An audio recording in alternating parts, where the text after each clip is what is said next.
48, discuss and take appropriate action on the employee policy manual. And then item number 49 as well. Ms. Clemens?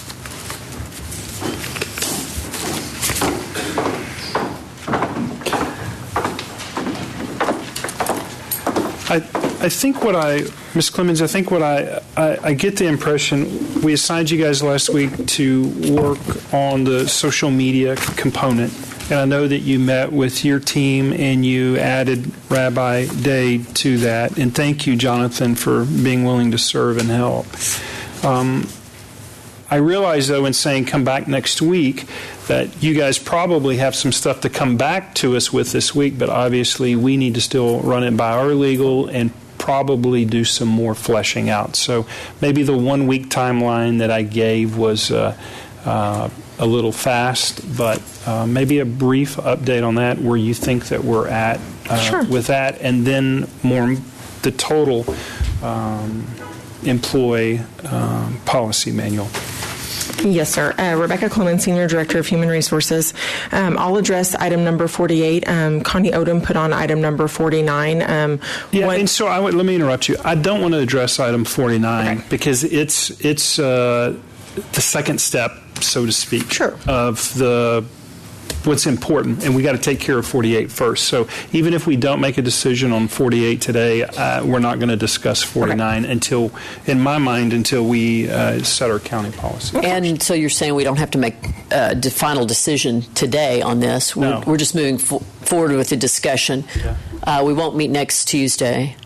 And so then we'll have 2 weeks to be able to clean it up. What I'd like is to hear what Ms. Clemens has to say. Then I'd like to send it by our HR staff attorney, and then sometime in September for you to bring that back to us. And then 49 would be subsequent to the approval of 48. Good, thank you. Okay. And that covers part of what I was going to go over. I think our current policy is comprehensive enough. We don't need to rush to do anything. It clearly defines expectations and potential disciplinary action if we need to take some. I plan in the future to attach a red line document at some point in September for the court's approval, but I do want to make sure that our external counsel that is an expert in HR matters does have time to review it. Our committee did meet, we talked about on Friday morning. I appreciated everybody's time on short notice to go over things. It'll be minor changes. Okay. Any questions for Ms. Clemens? Is there anything that you want to talk about in the overall policy manual that we need to know about? I pretty much covered that, kind of the high points that I thought last week. I sent it out to elected officials and department heads to see about review. If anybody had any feedback, I have not received anything yet. So I would encourage people, if they do have feedback, to send it to me, and I'm happy to pass that along. So Judge, just make sure I got it right in my mind. So these are our policies.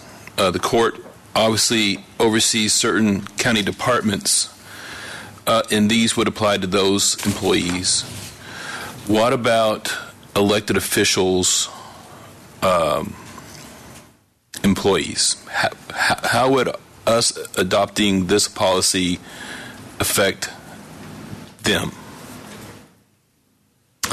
We always recommend that elected officials follow all the county policies that are in place at a minimum.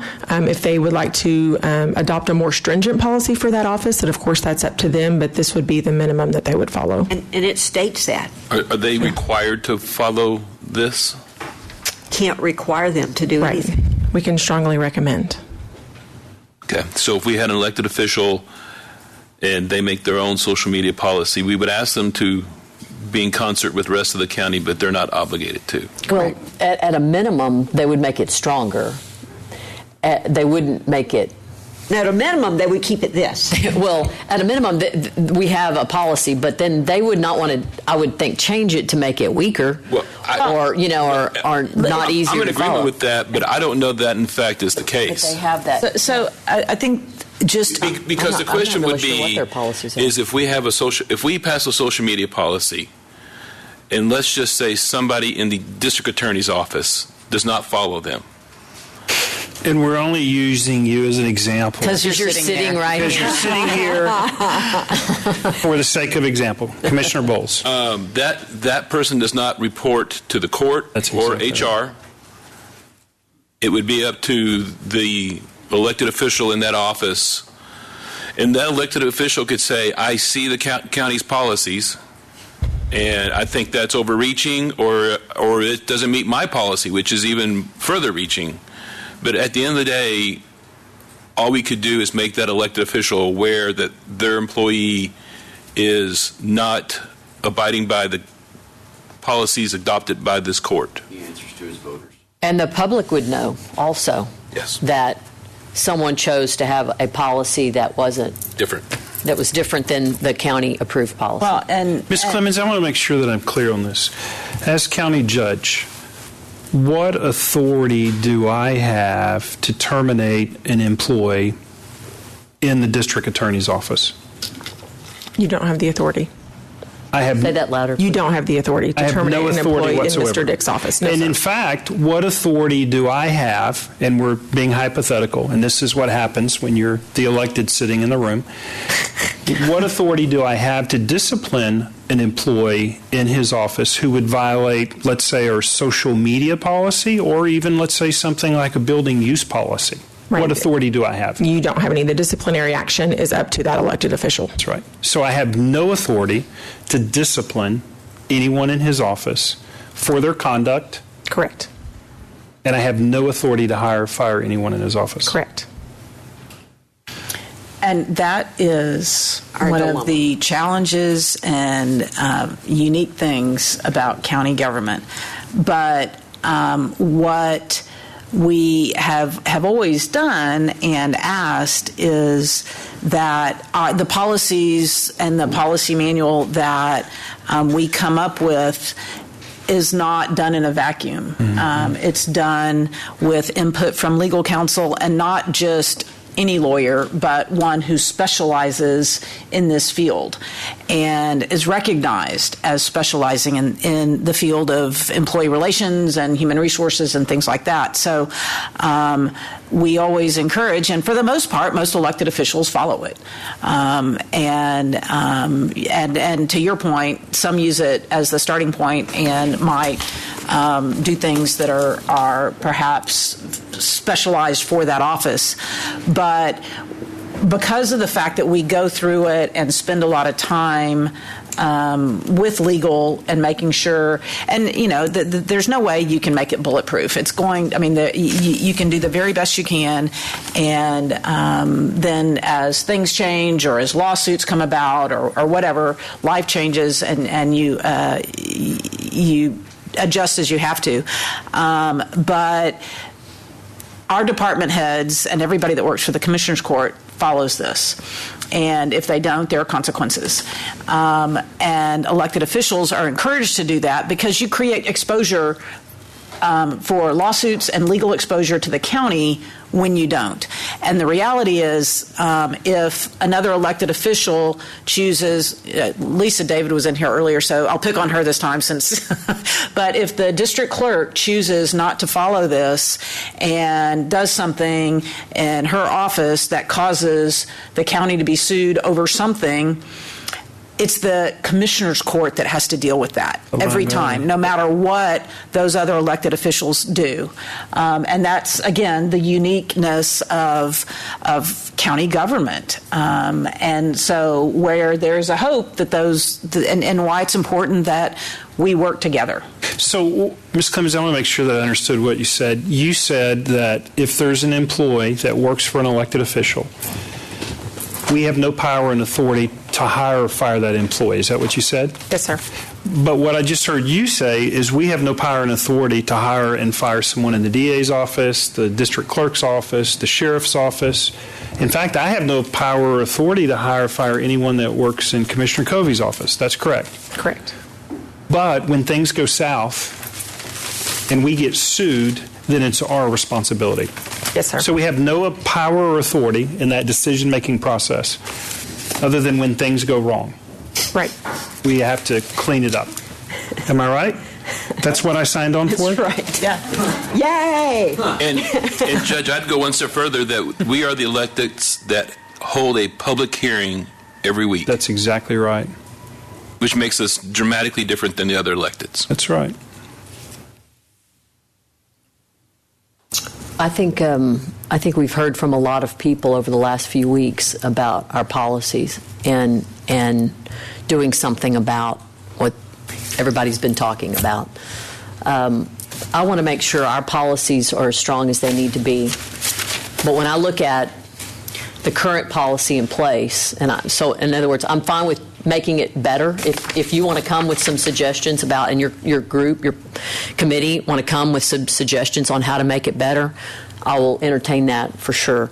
But when I look at the current policy and I see what it says, for example, conducting oneself in such a way that his or her actions and relationships with others could become the object of gossip in the office or causing unfavorable publicity for Williamson County and the community is prohibited. That's pretty clear to me. And I think to most people that read that, they would understand what that means. And they can see that has occurred and needs to be addressed. And so, to your point, the five of us cannot address that directly with an employee in an elected official's office. If we could, this issue would have been resolved at the beginning. It would not even be up for discussion anymore if it were in my office or anybody else, I assume, up here. They'd be gone. They'd be gone. Yeah. And so I'm sad that we have to hear about it every week because this policy is more than sufficient to address this issue. And it should have been addressed long ago. But it's not. It hasn't been. And therefore we continue. And we will continue to hear from people every week on this issue. And it's not falling on deaf ears. No. No.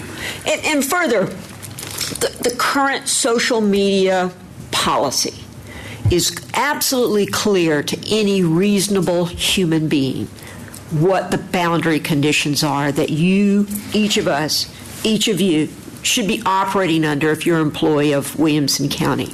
There's no confusion to a reasonable person reading this policy. Or to an informed lawyer. And further, I did go through this, and I found your proposed changes, the committee's proposed changes, to be absolutely fine. I didn't note a single thing that I didn't understand. Good. Thank you. I'm not sure what the future looks like. I know you'll have a team that goes forward and reviews policies in the days ahead. And I did it because of current circumstances, but I really like the fact that we had a citizen, a non-county employee, a member of the community that was involved in that. And there may be parts of the entire policy discussion that perhaps Rabbi Dade would be new to him, but just to have somebody from the outside looking in is always healthy.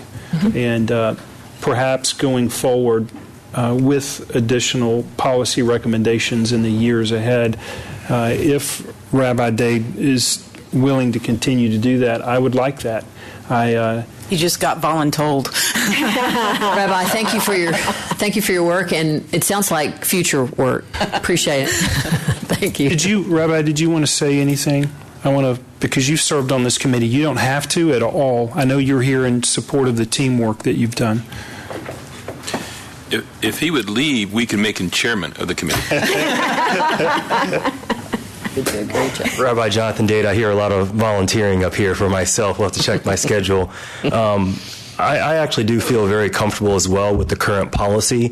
I think it fits ethics and morality standards very well. I do think it was very well written. The upgrades do kind of help fill in some of the gaps, specifically mentioning protected classes and other things, which I think are very important. I also think it was important in the updated policy saying that there's a strong encouragement for even elected official offices to abide by it at a minimum standard. I think, unfortunately, we have to spell things out. I think that that's very good. I do feel for you that you have to hear the comments, very adverse comments when you don't really have the legal ability to do something. maybe there's some way that there could be something that's changed to give you a little bit more of that power, or shift the comments to the people who do have the power to make a change. But that being said, I do think this was a step in the right direction. I look forward to helping however I'm able to. The legislature would have to make that choice if they want to put any of that power with this. Thank you for your participation. Rabbi, I've even thought about what other things we can do in this particular situation. And then I was reminded that a governor in Texas tried to legislate from the policy position, and he was charged criminally for that because that wasn't his lane. And we have an assigned lane as. Now, he did win that lawsuit. He did On appeal. He did. It cost a lot of money, but it cost him all out of his pocket. And my point in sharing that with you is that we have a lot of perceived power, but not near as much as folks think. Each elected official, they've voted into office. Yes, sir.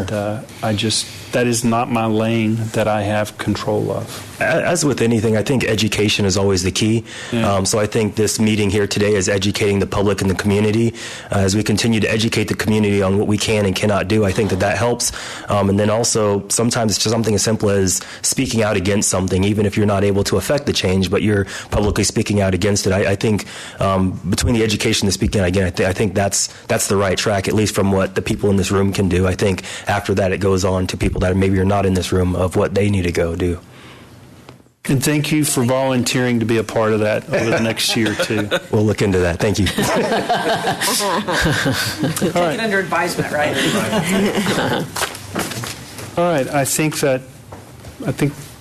that's a good point to stop. You have some direction in sometime in September, or when it's appropriate, bring that back to us, Ms. Clements.